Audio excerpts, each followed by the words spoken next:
because some of you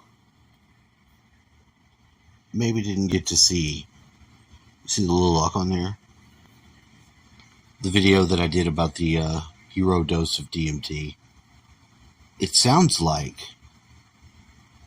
Ron White used ayahuasca, which is also DMT. The main chemical in ayahuasca is DMT. You can make this at home if you want to. If you want to, maybe you should. I think you can order this stuff online. I had a friend that did it. He's no longer alive. He hung himself in a tree, committed suicide. Nobody really felt that he was the type to do that, though. But hey, whatever. We're just supposed to believe it, I guess. He didn't get killed by, some crazy fucking asshole prick that was trying to fuck his old lady, somehow possessing her. Some meth monster, son of a bitch. Anyway, yeah, I don't know if he really did that or not. It's safe to say, but he's no longer with us. He ordered all this stuff years ago, and we were in the kitchen. We were mixing it up. We were mixing up the ayahuasca, and we just had the doses wrong, so it was 1/50th of the strength. And I did have an experience with it, but it was nasty. But this is Ron White. This has little to do with me. Son of a bitch. Let's go to Ron White. Yeah, Ron White. We'll back it up a little bit. Let's see what he says. He saved my life, man. Because he used to be, this guy was always, I thought sure he'd be dead by now. And I think that, I don't know that for sure. I'm making false accusations. Still, I did it or my mind. Yeah. Well, why was I, because I was drinking more now than I was then. But nothing. I just quit, and it didn't bother me a bit. And then I went down to Costa Rica and did a week at ayahuasca, and it was near fatal alcoholism is a hell of a drug. It's always good to find the natural remedies to help you stop huffing glue till you die and drinking yourself into a coma. Well, it's really nice, number one, this place. It's not a canoe down the Amazon to a corrugated tin shack with a bunch of feathered, it's not that dark experience. Yeah, no. Hey, Mr. Fancy Pants, nobody ever died from doing ayahuasca in a fucking metal shack and getting blow darted by the natives. It used to be part of a J.W. Marriott on the beach, and it was their overflow on the jungle side, so this guy bought it and turned it into this health facility. So the food's great, everything's included. You trip for 4 nights, and from like 5:30 to about midnight, and in the perfect environment. I mean, it's this big room has beds, mattresses on the floor, and they're all made up. It's all really nice, pillows and blankets. And it's very kind of ceremonial, that we do have feathers. Sure, feathers there. Feathers help. And there's 4 different shamans, and different one every night, and the juice is a little different every night. And the first night I did it, I tripped so hard, and I don't mind altered states, and boy, but that was a little much for me. And I wasn't exactly sure.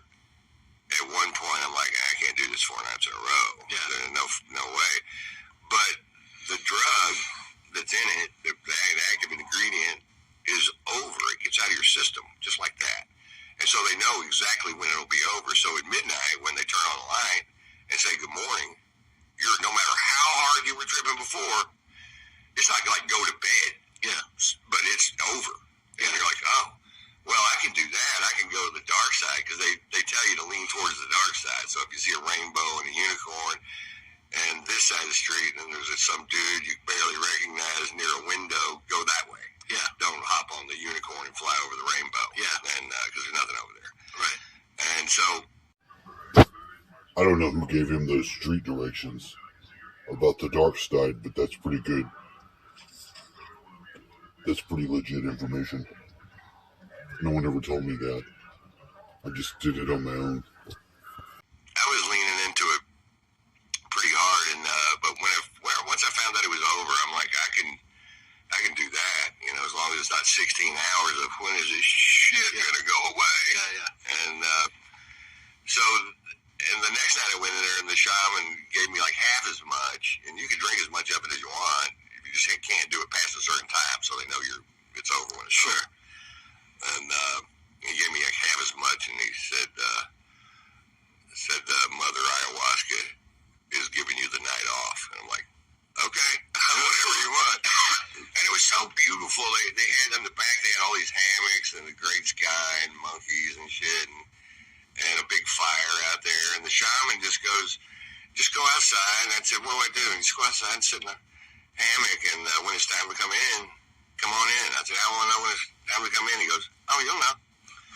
So I'm out there going, oh, it's kind of like a little light mushroom buzz. And then I opened my mouth, and the entire forest rushed into it. And I'm like, it's probably time to go in, right? And I went on in. I laid down on my mattress, and some people there's vomit buckets too, because it makes people vomit, or it gives you the shits, which is what it did for me.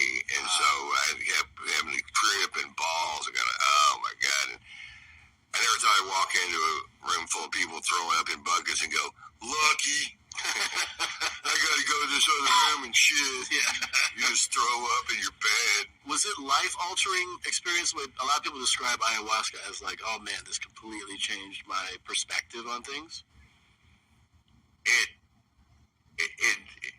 What it did, in a nutshell, was helped me forgive everybody except one fucking divorce lawyer. I'm telling you, I did it.